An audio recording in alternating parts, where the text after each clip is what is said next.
Uma boa noite a todos, sejam bem-vindos.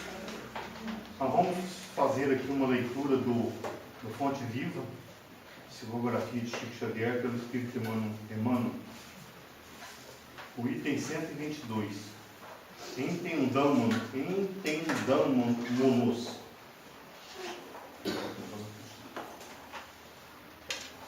Mas, sobretudo, tende ardente caridade uns para com os outros. 1 Pedro 4:8. Não existem tarefas maiores ou menores. Todas são importantes em significação. Um homem será respeitado pelas leis que implanta. Outro será admirado pelos feitos que realiza. Mas o legislador e o herói não alcançariam a evidência em que se destacam sem o trabalho humilde do lavrador que semeia o campo e sem o esforço apagado do varredor que contribui para a higiene da via pública. Não te isoles, pois, no orgulho com que te presumes superior aos demais. A comunidade é um conjunto de serviços gerando a riqueza da experiência. E não podemos esquecer que a harmonia dessa máquina viva depende de nós. Quando pudermos distribuir o estímulo do nosso entendimento e de nossa colaboração com todos, respeitando a importância do nosso trabalho e a excelência do serviço dos outros, renovar-se-á a face da terra, no rumo da felicidade perfeita. Para isso, porém, é necessário nos devotemos à assistência recíproca, com ardente amor fraterno. Amemos a nossa posição na ordem social, por mais singela ou rudimentar, emprestando ao bem, ao progresso e à educação as nossas melhores forças. Seremos compreendidos na medida de nossa compreensão. Vejamos nosso próximo no esforço que despende e o próximo identificar-nos-á nas tarefas a que nos dedicamos. Estendamos nossos braços aos seres que nos cercam e eles nos responderão com o melhor que possuem. O capital mais precioso da vida é o da boa vontade.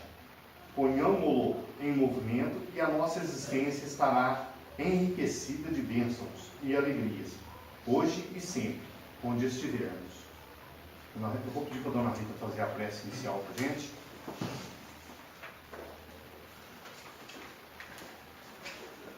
Queridos companheiros, boa noite. Eu agradeço a presença de todos, E quero dizer que com alegria e com gratidão que recebemos todos vocês aqui nesta casa, encarnados e desencarnados. Sendo assim, vamos elevar o nosso pensamento a Deus Pai de amor e bondade, Jesus nosso mestre, nosso amigo, espiritualidade amiga, médicos, enfermeiros e trabalhadores da seara do bem, e pedir luz, amparo e proteção para todos aqui presentes, encarnados e desencarnados, que todos sejam assistidos nas suas necessidades físicas, mentais e espirituais. Pedimos ainda mais, querido Mestre Jesus, envolva o nosso expositor com o vosso manto de luz, de amor, de sabedoria, a fim de que o estudo da noite transcorra com paz e harmonia. Sendo assim, damos por iniciado o estudo da noite, dando muito graças a Deus. E assim seja. Bom, nós estamos recebendo aqui hoje nosso irmão lá da Casa Espírita, o Sr. João Rangel, o qual trouxe o tema para a gente, ouvidos de ouvir. Aqui no passo a palavra. Fique à vontade. Muito obrigado. Boa noite a todos. Muito bom estar aqui. Vocês me dão licença, vou abrir a colinha, porque eu já alertei o chão de orelha. E diz que palestrante, se não tiver cola, está trabalhando mediunizado. E a gente não evita agora esses comentários. Bem, meus irmãos, o tema da noite, como foi falado, ouvidos de ouvir. Que Jesus nos conclama desde que ele por aqui passou há 2018 anos atrás.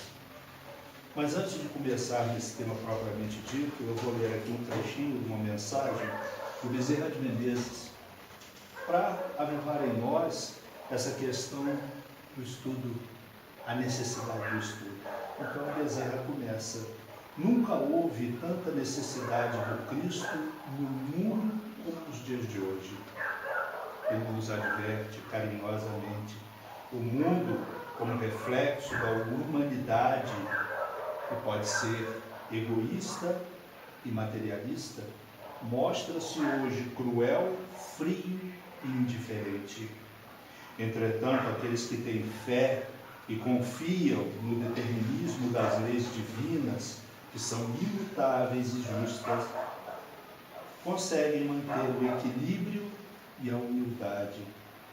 O mais importante nessas horas difíceis para toda a humanidade é não perder a confiança de que Jesus é o nosso governador espiritual, mantendo em nosso mundo íntimo a certeza de que a sua mensagem, agora mais do que nunca, representa uma bússola a nos guiar e conduzir com segurança na direção de um futuro de paz e de fraternidade. Todos nós somos peças importantes nesta engrenagem que articula e movimenta o mundo na direção de um futuro que é o reflexo da nossa conduta, que pode ser solidária e consciente, ou a nossa omissão e indiferença, que nós esperamos seja de paz e conquistas espirituais enobrecedoras. Essa mensagem Bezerra de Menezes mandou e foi editada na revista O Médium de 2004, que é editada pela AME. Então, meus irmãos, o que é que acontece? Quando Deus nos criou espíritos simples e ignorantes, Ele tinha e tem um único objetivo: de que nós nos desenvolvamos, aprendamos com as experiências que nós passamos no plano físico. Para quê? Para que nós o auxiliemos. Como Jesus disse, nós podemos fazer tudo o que Ele, Jesus, faz e muito mais. Mas como é que nós chegamos a esse ponto de fazer o que Jesus faz e muito mais? Estudando, aprendendo, nos melhorando enquanto espíritos imortais. Para quê? Para auxiliarmos Deus, como Jesus e outros da esfera crística fazem no universo. As muitas moradas da casa do Pai precisa de trabalhadores, muitos trabalhadores. E nós estamos no processo, estamos lá na pré-escola, mas um dia vamos estar no exercício da nossa profissão acadêmica, no espaço, servindo aos nossos irmãos, em nome de Deus, como Jesus faz por nós até hoje.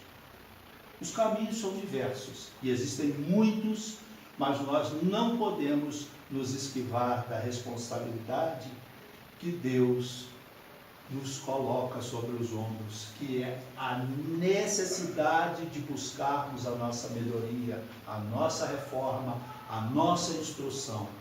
Jesus nos afirma em João capítulo 8, versículo 32, conhecereis a verdade, e a verdade te libertará. Verdade. Qual verdade? Libertará de quê? Da ignorância. E a verdade é o ensinamento do Cristo que nós ainda não aprendemos a conhecer. Muita gente procura as religiões querendo solução para os seus problemas. E muitos se equivocam quando buscam o Espiritismo achando que a relação homem-espíritos é diferente das outras religiões. Não.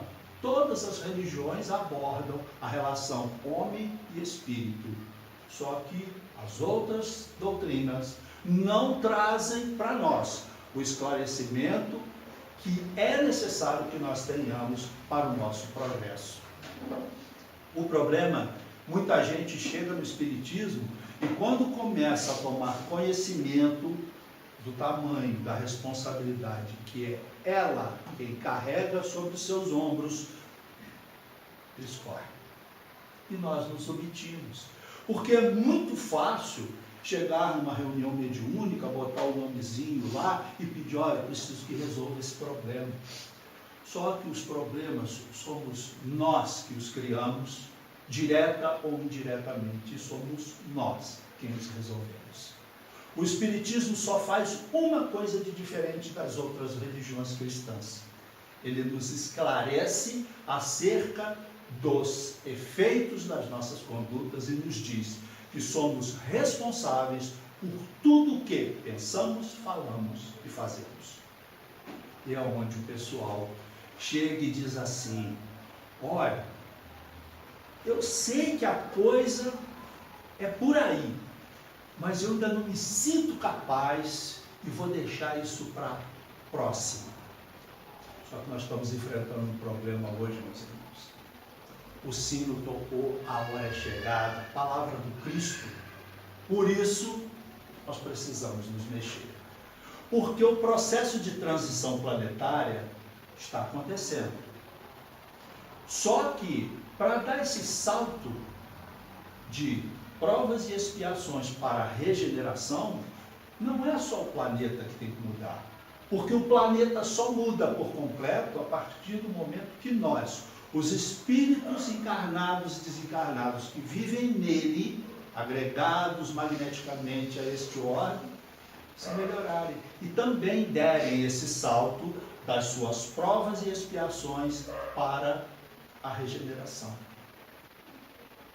É aquela história, eu sei que eu tenho que fazer, mas eu não quero fazer agora. Por quê? Porque somos acomodados, somos materialistas, somos imediatistas, porque é muito bom as sensações da carne. Só que o Dr. Laí Ribeiro, que não é espírita, mas toca em assuntos espíritas e espiritualistas, numa das suas muitas entrevistas, trouxe uma frase que me marcou há muitos anos. Todos nós somos seres espirituais, vivendo momentaneamente uma experiência na carne. Interessante, se nós pararmos para pensar nisso, que se nós somos seres espirituais vivendo uma experiência na carne, por que a gente se preocupa tanto com matéria? Por que nós somos tão egoístas, vaidosos?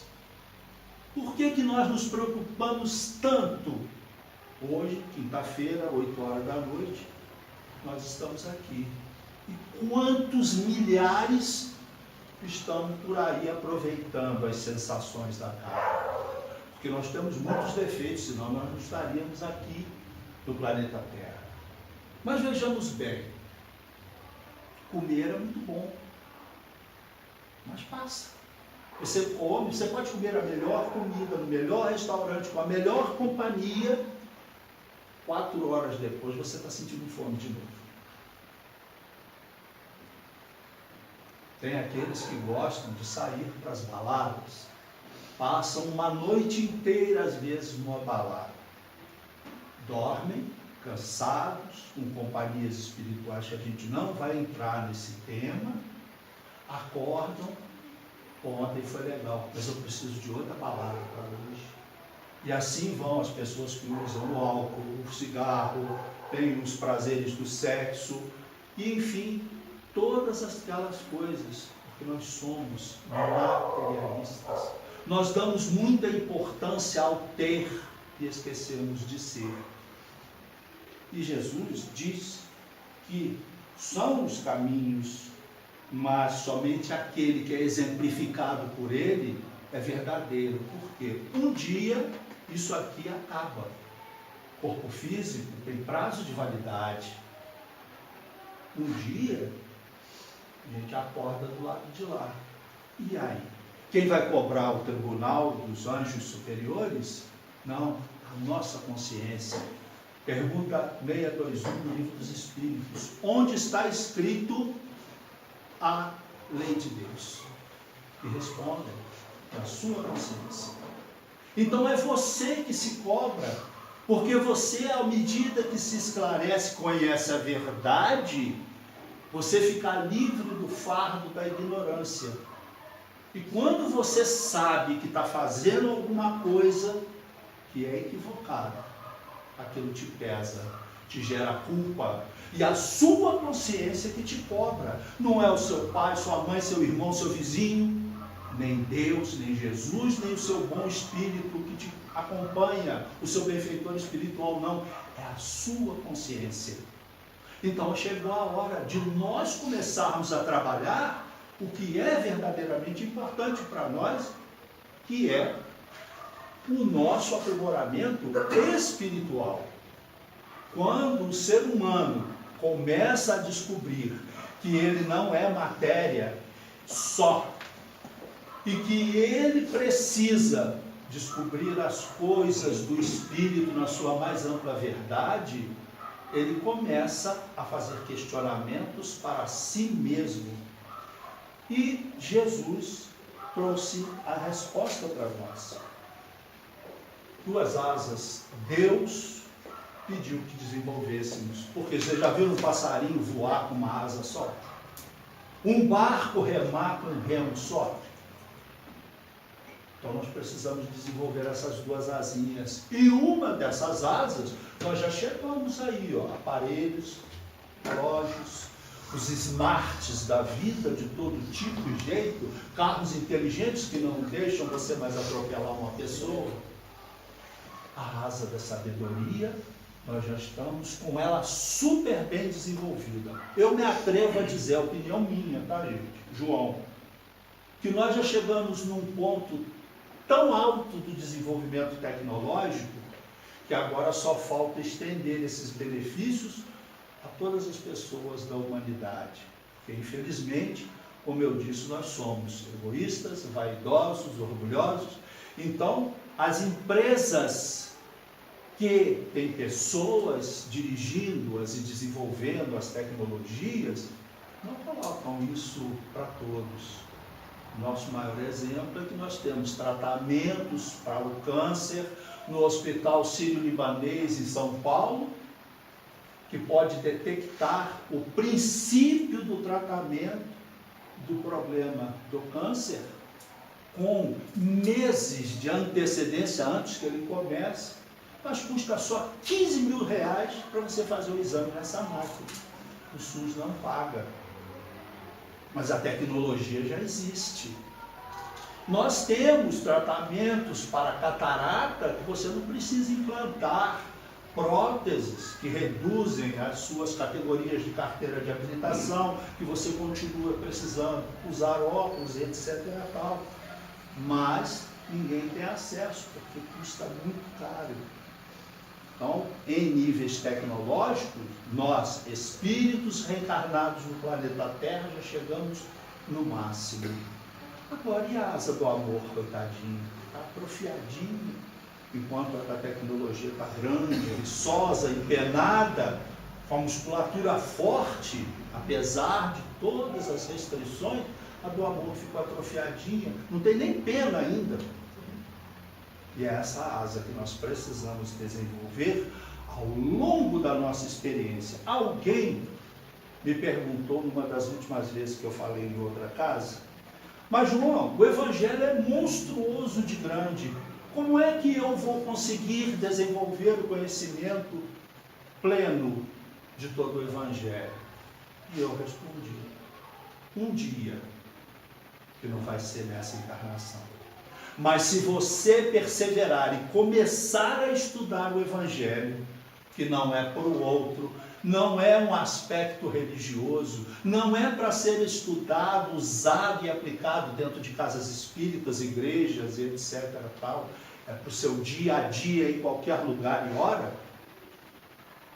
Você aprender uma frase do Evangelho, entendê-la e colocá-la dentro de si, trabalhando esse exemplo lá fora, no dia a dia, com aquelas pessoas que não sabem que você é cristão, que não sabem a religião que você professa, que não conhecem as suas limitações,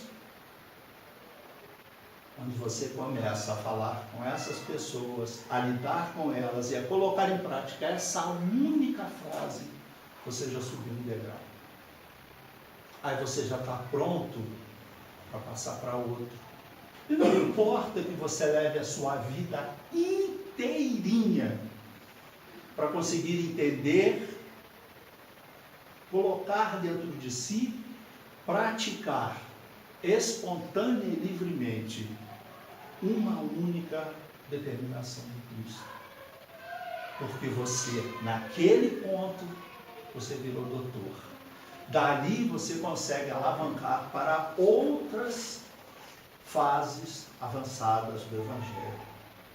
Por quê? Espíritos superiores, eles vão reunindo conhecimento pouco a pouco. Foi falado na abertura que todas as funções são importantes.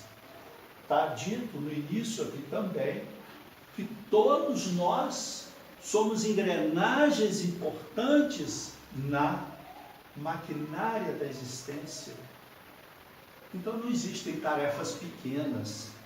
Um exemplo que eu costumo dar: pega aquele doutor neurocirurgião, bam, que está nos melhores hospitais de Juiz de Fora, manda ele entrar no centro cirúrgico, se aquela auxiliar de serviços gerais não tiver passado o pano no chão, com aquele desinfetante, se aquele cidadão eletricista não tiver posto a lâmpada para funcionar direitinho, se aquele outro, que já é mais especializado, instrumentista, não tiver esterilizado tudo, manda o doutor Bambambam, neurocirurgião, fazer alguma coisa, e assim é tudo na nossa vida.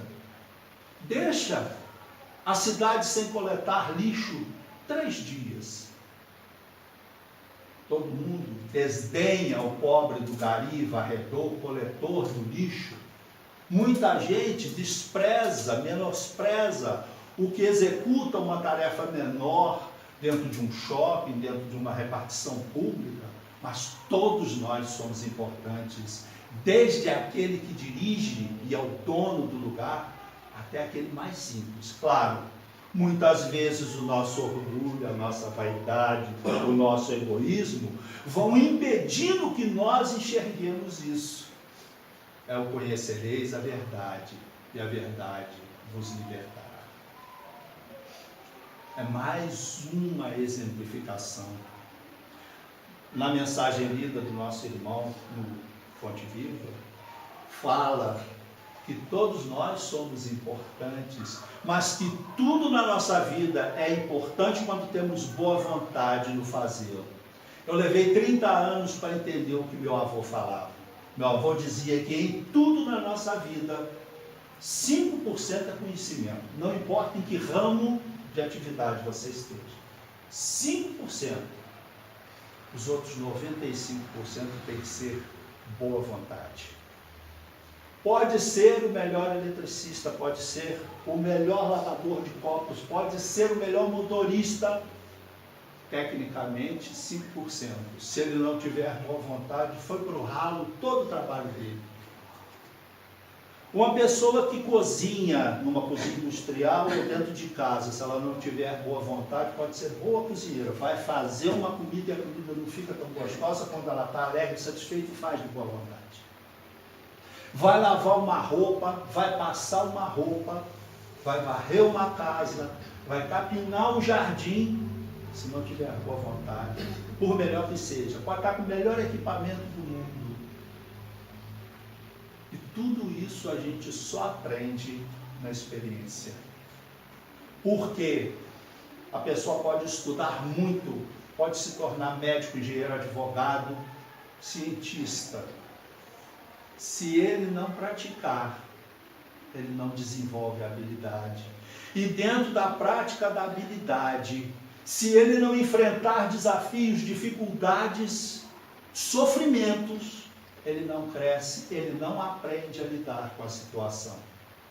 Muito recentemente, um determinado amigo meu me procurou. Ele é médico plantonista de pronto-socorro no Rio de Janeiro. Volta e meia chegam aqueles casos que a gente conhece da mídia. Atropelado, despedaçado, baleado.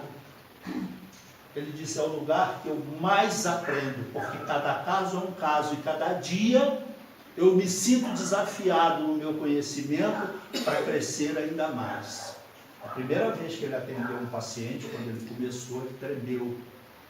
Ele disse, hoje eu ainda tremo, mas eu tenho confiança de que alguma coisa me dirige, e eu, baseado no que eu aprendi, eu chego ao ponto que eu preciso chegar. Experiência, boa vontade.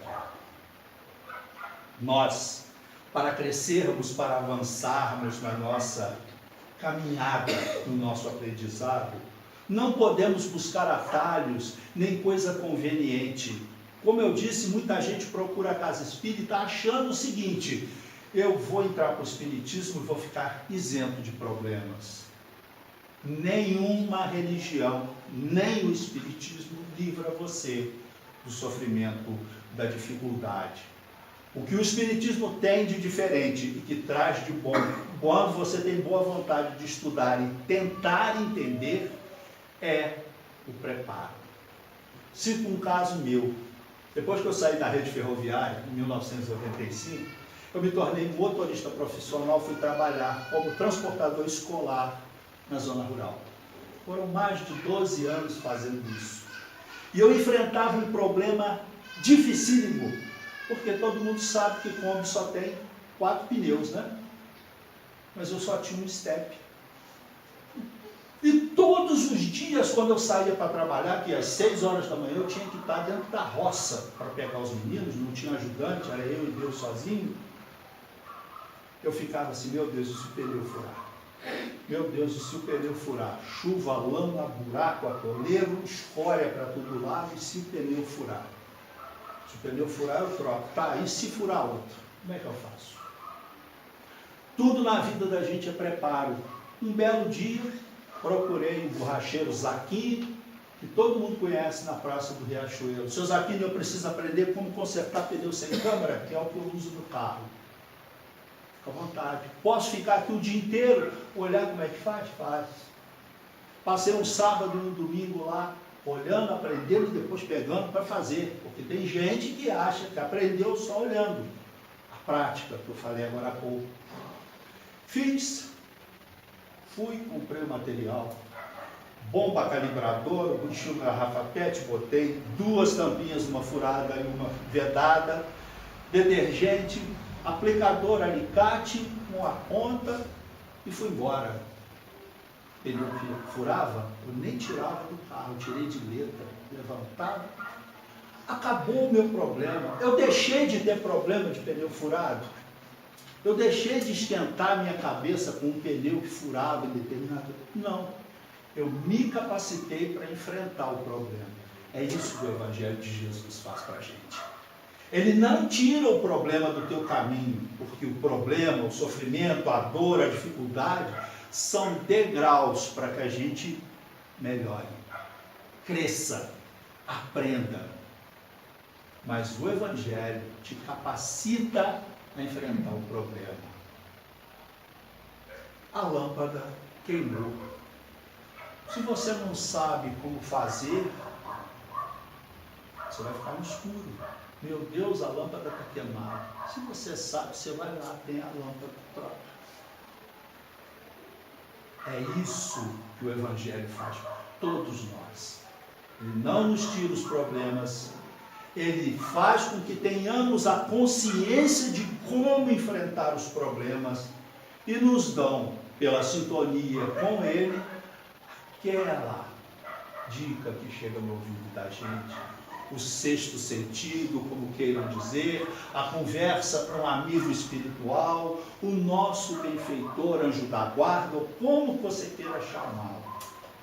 Mas quando você está emparelhado com o ensinamento do Cristo, não está fazendo nada equivocado, deliberadamente, ele vem e conversa com você.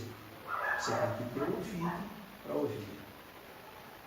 Jesus veio e depois de nos ensinar tudo, ele partiu para o glorioso reencontro com o Pai, marcado pelas estações do sofrimento.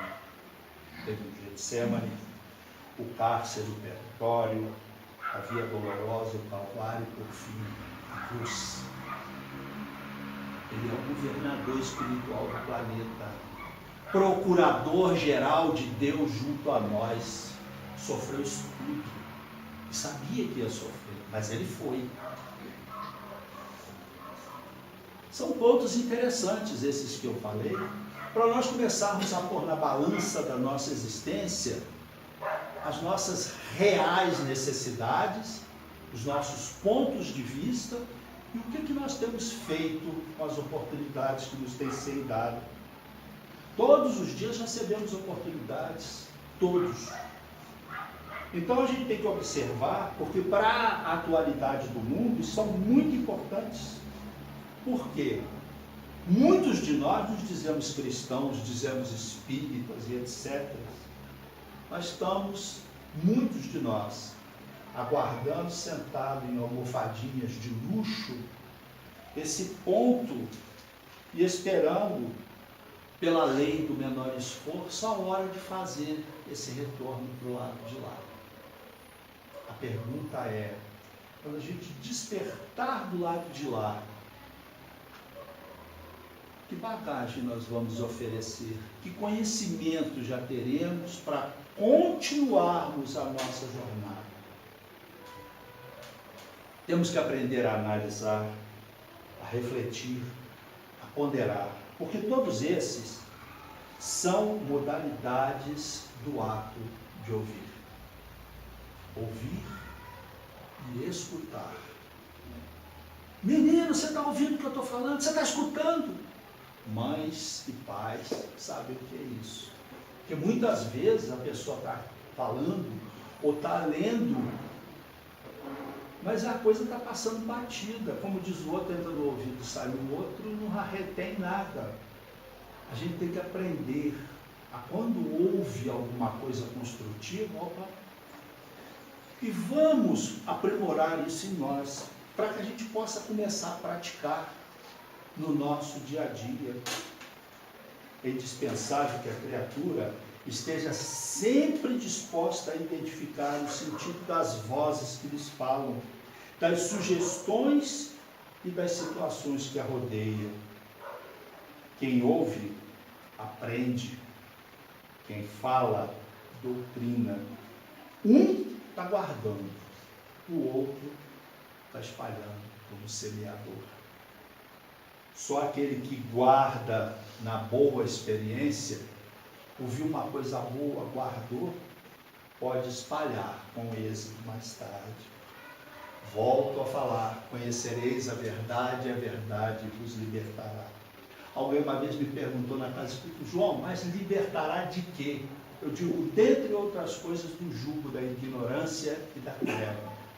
Vocês querem ver um exemplozinho bobo, que eu uso sempre, mas sempre chega no ponto em que eu quero dizer e explica bem o que eu estou querendo simplificar.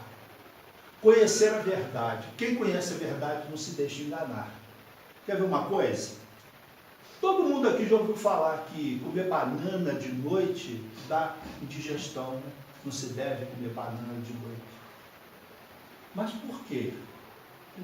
Porque tem gente que come banana, mas não come uma bananinha, não come duas, quer comer o cacho inteiro e vai dormir.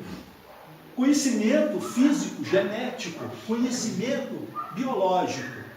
Durante o sono físico, todas as funções do corpo não essenciais, como batimento cardíaco e respiração, são reduzidas a quase zero. A banana fermenta, gente. Como tudo que tem açúcar demais, fermenta, azeda. Aí a pessoa passa mal e diz que a culpa é da banana. Outro exemplozinho bobo, comer manga, beber leite vira veneno, você morre. Vocês sabem como é que nasceu essa historinha? A história dos grandes fazendeiros gananciosos, que não queriam deixar sobrar manguinha nenhuma no templo para os seus escravos, nem para os filhinhos deles. Aí dava uma latinha de leite, todo mundo naqueles dias das colheitas, dizia, se comer manga, não pode beber leite. Se beber o leite, não pode comer a manga. E faziam primeiro a distribuição do leite, fazia todo mundo beber o leitinho. Para quê? Para sobrar mais manga para eles venderem. E a maldade, o egoísmo, foi tanto que para provar que matava, dava manga envenenada, mataram muita criança com isso durante algum tempo. Conheceu a verdade e ficou livre da ignorância. Será livre. Quando o Espírito se delibera, encarnado ou desencarnado, a estudar o Evangelho de Jesus, ele pega esse livrinho bonito que nós, espíritas, temos o privilégio de ler, porque traz aqui o Evangelho de Jesus inteirinho, mas toca nas partes principais e essenciais e explica aquelas mais cabulosas. Ele se deliberou a estudar. Isso são palavras, não são minhas não, tá? É Humberto de Campos que fala no livro Boa Nova, na abertura do livro, na escola do Evangelho. Ele vai para lá todo dia, até hoje, desde 1944, para estudar o Evangelho.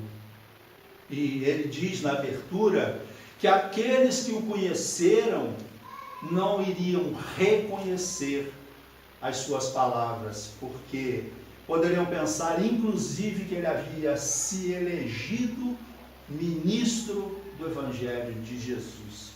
Mas por quê? Quando você se delibera a entender isso aqui, não é só ler não, tá, gente? Porque toda noite eu leio uma página. Se ela começou aqui, como no 16, eu leio até o 17.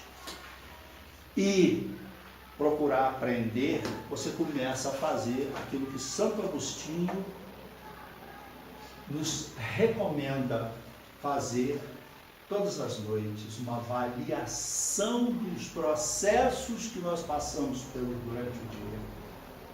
Se foram bons e construtivos, permaneçam. Se foram equivocados ou negativos, não os faça mais e, se possível, vai lá e corrige.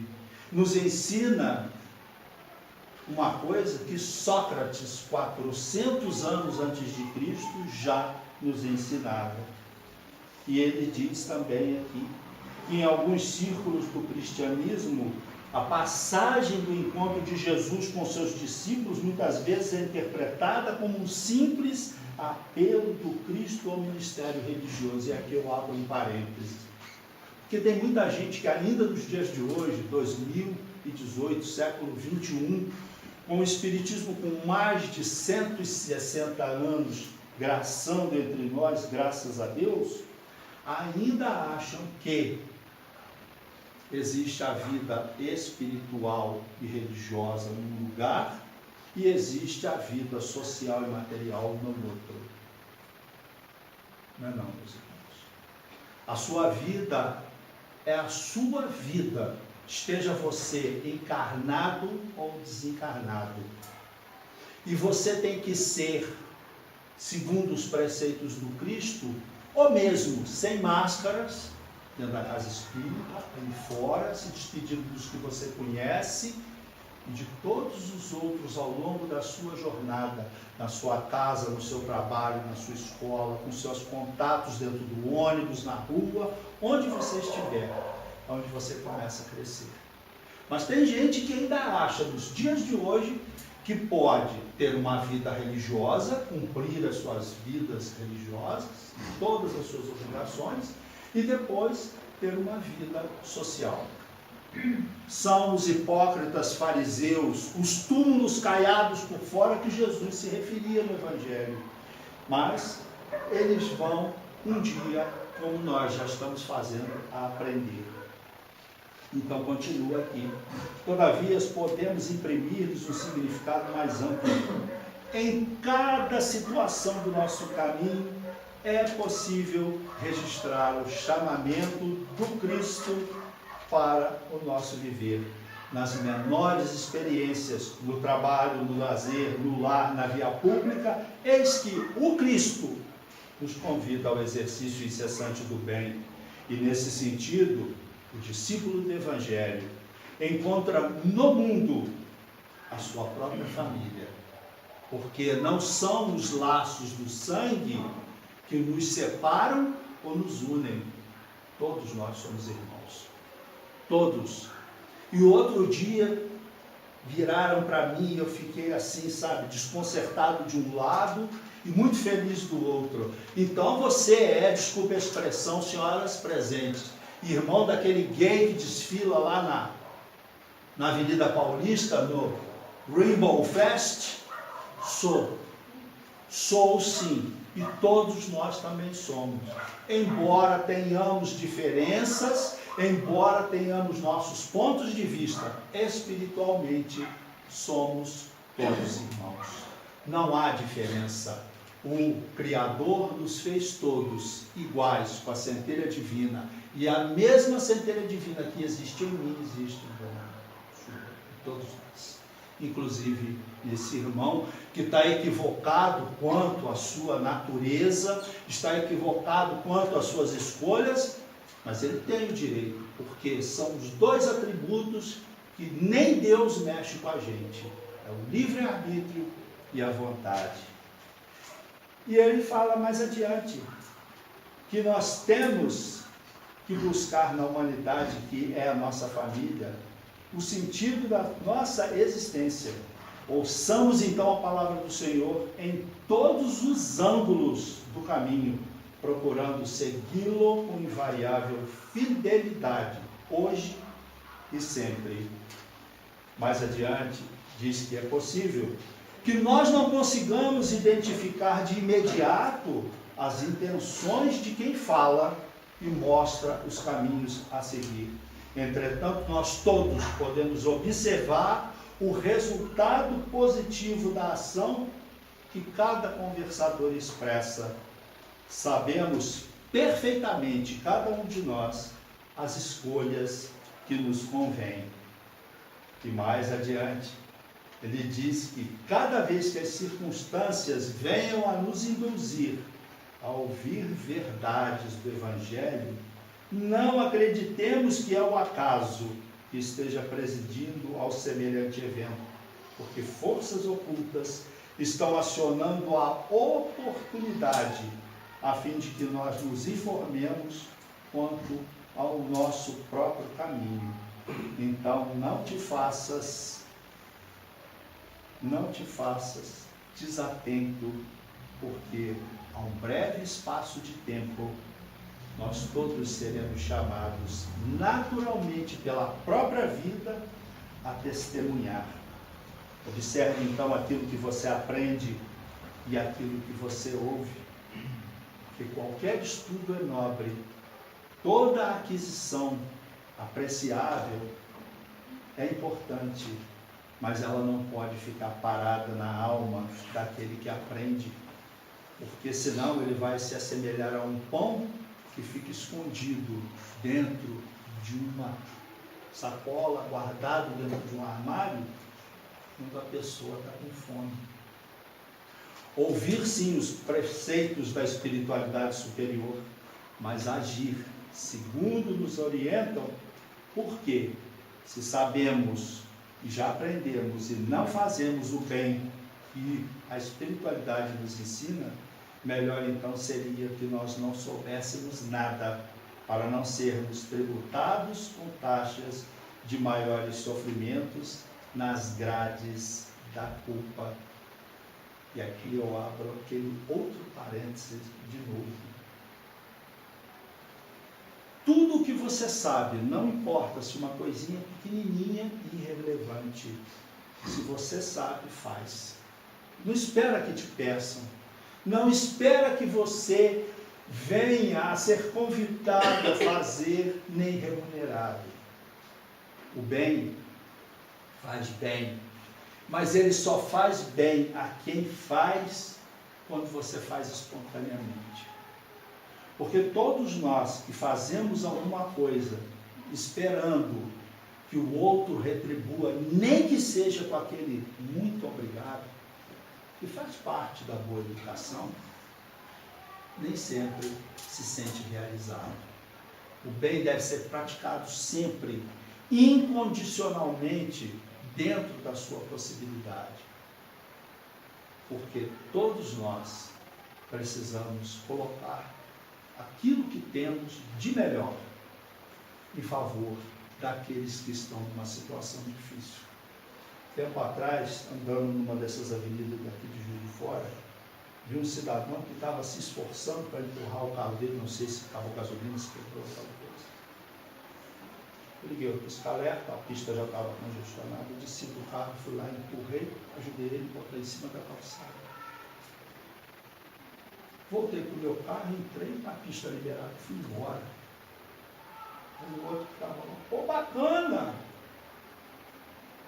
A gente tem que fazer, não espera ser convidado, não precisa sentir vergonha de fazer o bem, porque, como está escrito, fazer o bem, faz bem. E o importante é que você faça, você dê o seu melhor, sempre, não importa a quem, como e em que lugar. E não espere receber nada, como eu disse, nem aquele muito obrigado. Porque quando você faz, é o único pagamento que ninguém nunca mais tira de você. É o bem-estar de você ter realizado alguma coisa.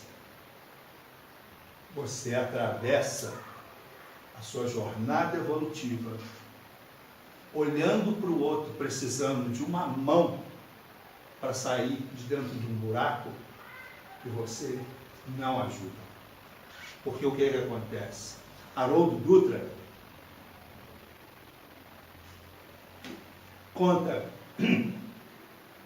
que quando nós nos deliberamos a fazer o bem a alguém, em qualquer circunstância,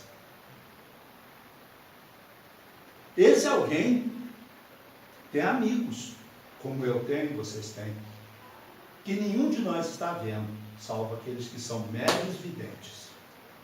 E não importa quem sejam esses amigos. Eles pegam o caderninho deles. A dona Rita veio aqui hoje. Legal. Ela fez um benefício aqui para o João. E alguns começam a andar junto dela. Começam a te acompanhar onde você for. E no momento em que você precisar de alguém, a dona Rita precisar de uma ajuda, eles vão no ouvido da pessoa que pode ajudá-la fisicamente, porque milagre não acontece, meus irmãos.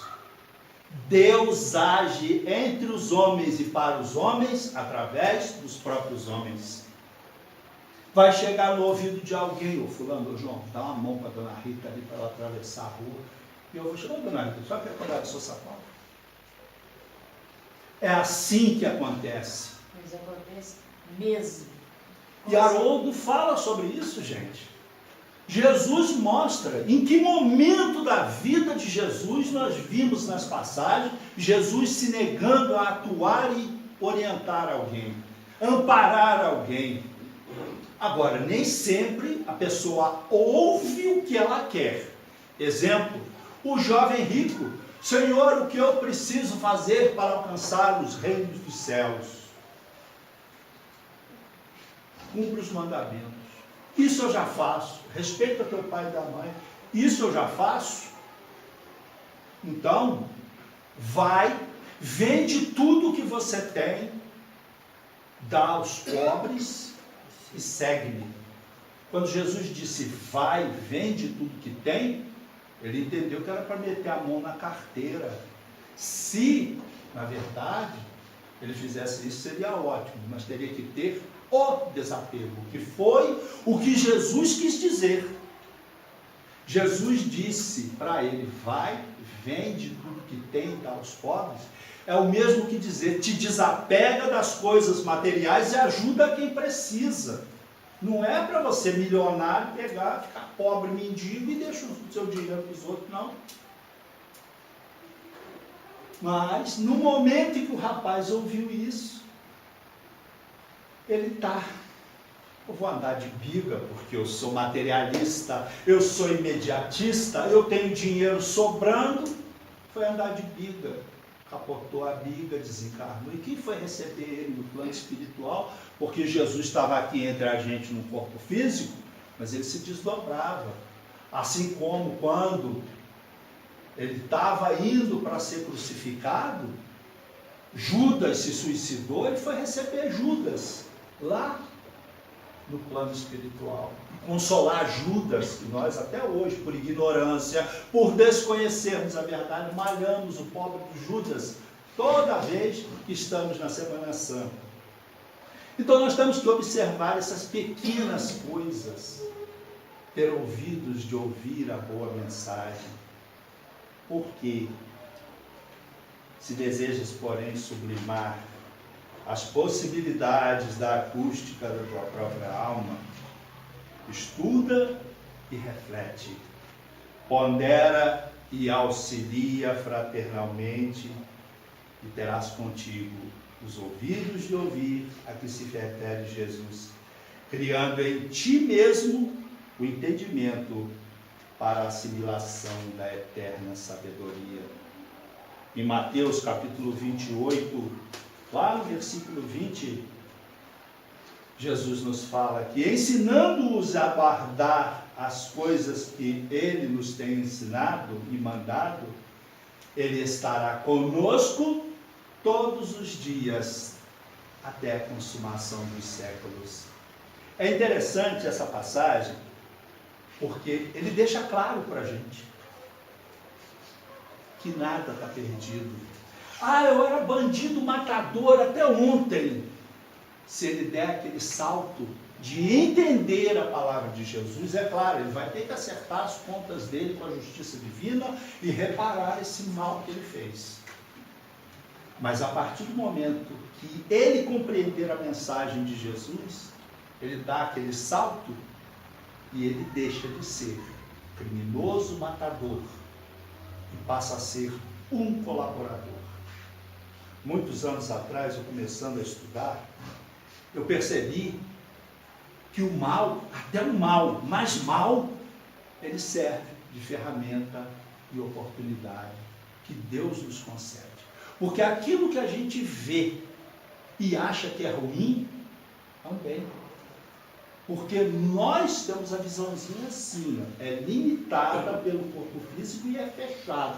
Em focos, eu estou olhando para o CD, estou olhando para a câmera, estou olhando para a Dona Rita.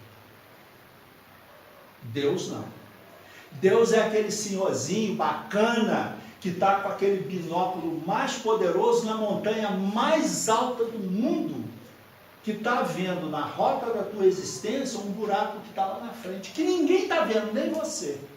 Então ele vem e cria um problema que serve de prova para você crescer, porque a dor, o sofrimento, a dificuldade vem para saber se você entendeu a palavra, se você entendeu a mensagem, para saber se você aceita aquela situação com resignação, não com revolta, nem com acomodação, mas com resignação, e se você se esforça para continuar a sua jornada. E com isso você é desviado do buraco que está lá na frente. A gente não vê, a gente num momento não entende. Uma senhora, uma das vezes que eu falei sobre isso, lá na casa espírita, me abordou e disse: você falou isso, mas você não sabe a dor que é perder um filho assassinado. Eu disse: não sei. Não sei. Talvez Deus saiba que eu não tenho estrutura para aguentar uma prova dessa. Mas Ele não está de todo perdido. Por quê? A senhora pode vê-lo em sonhos. E o sonho não é uma modificação fisiológica, é o desprendimento do espírito do seu corpo físico, onde você vai, as paragens onde o seu coração te leva, porque onde tiver o seu tesouro vai estar o seu coração. Segundo, é problema de trajetória encarnatória para ele. Ele escolheu sofrer uma violência para desencarnar. Não importa se é um atropelamento, um tiro na cabeça, um infarto, não importa, ele tinha que desencarnar de forma violenta. Terceiro, se você acredita no processo de reencarnação, ele está vivo. Perdoa o agressor e reze, ore para que ele também perdoe, se esclareça. Tempos depois, João, eu fiz o que você me falou. Eu perdoei, eu fui no Seresp para visitar, não foi da primeira vez que eu consegui olhar para o safado, mas olhei, eu perdoei. Hoje ele estou, meu amigo. Ele chora quando me vê, ele se arrepende, não sabe por que matou, só sabe que matou. Meu filho mandou mensagem através de uma pessoa do Garcia. Receberam numa reunião mediúnica que era processo dele e que foi muito bom ela ter perdoado, porque ele já havia perdoado, porque o outro cumpriu apenas o que está no Evangelho. É necessário que haja um escândalo, mas ai daquele por quem o escândalo vem. Acabou que me matou, estava no Seresp, não sei se está solto, não sei quem é, pode estar na rua passando por mim. Mas a questão é perdão, humildade, entendimento. Ela parou de sofrer, ele parou de sofrer do lado de lá, porque tudo que a gente vibra aqui, de bom ou de ruim, reflete em quem está desencarnado. Assim como a ignorância, por não conhecer a verdade, a teimosia, o orgulho, a vaidade de quem está desencarnado, reflete em quem está encarnado. Porque nós estamos nessa troca incessante, nesse permeio constante de vibrações. Questão 459, os espíritos desencarnados, equivocados ou iluminados, influenciam na nossa vida muito mais do que nós podemos supor.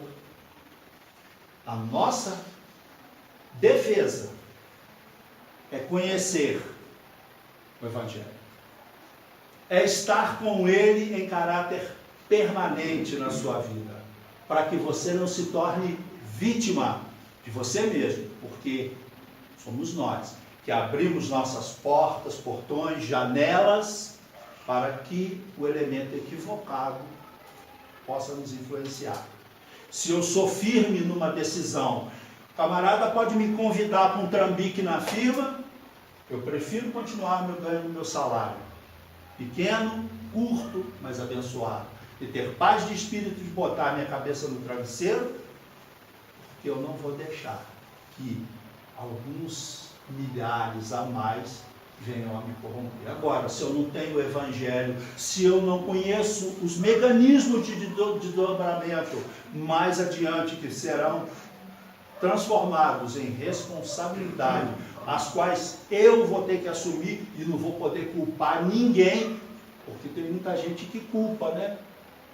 Culpa a pedra, culpa o passarinho, culpa a energia elétrica, por coisas que o único responsável é ela mesma.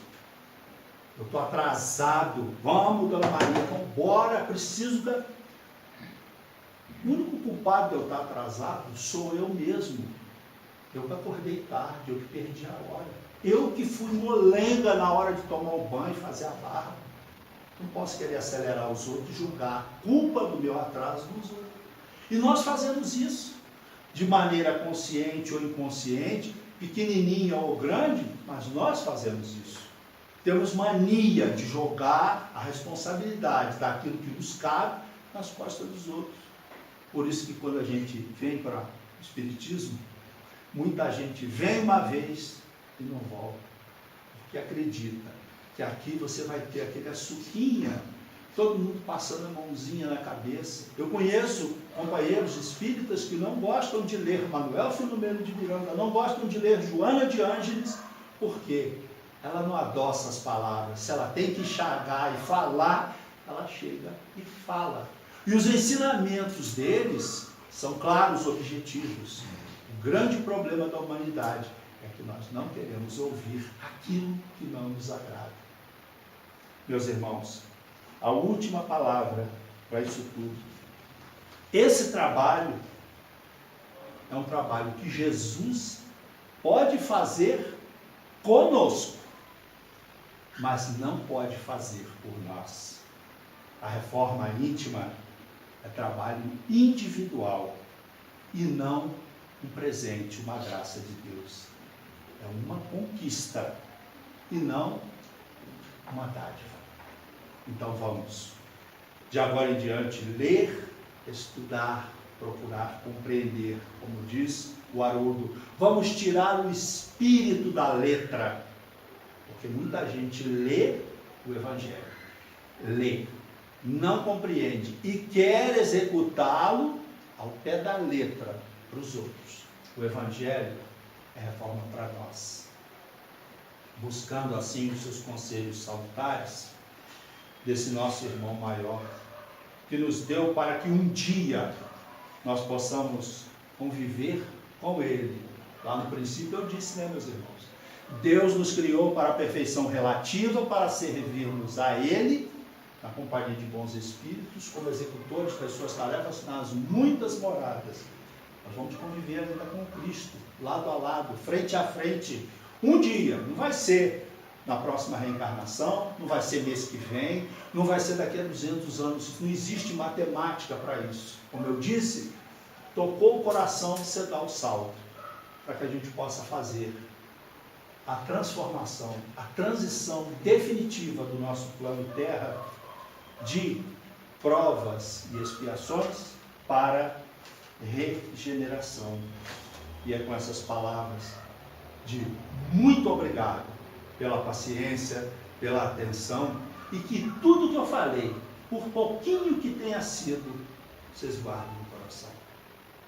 Porque um dia, toda essa bobajada aparente que eu estou falando aqui, vai ecoar no coração de vocês e vai servir para alguma coisa.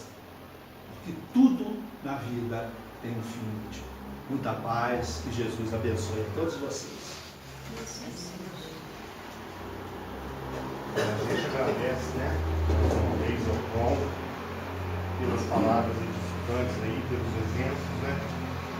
E eu acho que a gente tem realmente que procurar estudar mais e botar mais em prática também. Eu quero te dar um abraço e também que você leve um abraço lá para os nossos irmãos da Casa Espírita, para a sua família. Eu tenho alguns avisos, né?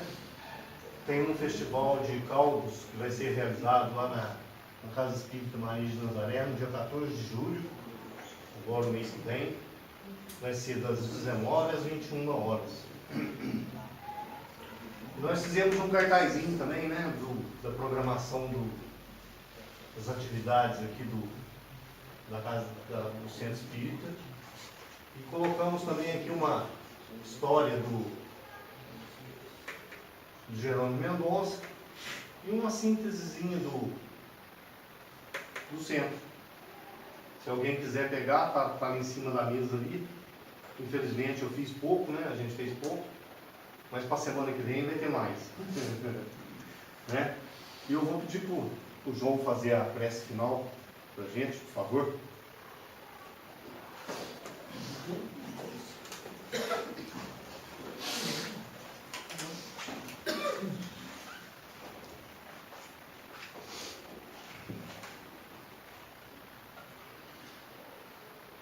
Meus irmãos, envolvidos neste ambiente de paz, agradecidos pela oportunidade que nos é dada, a casa de Jerônimo de Mendonça possa amparar a todos vocês hoje e sempre.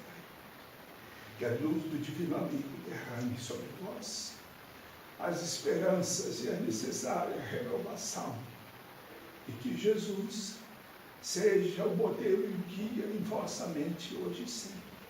Que a tua paz, Senhor, envolva cada um dos aqui presentes, e que Jerônimo de Mendonça, benfeitor desta casa, possa multiplicar as energias que sobre vós neste momento descem, e que a paz do Divino Amigo envolva os vossos corações, trazendo a necessária iluminação de paz. sintam-se pacificados na graça do nosso irmão maior. Que assim seja.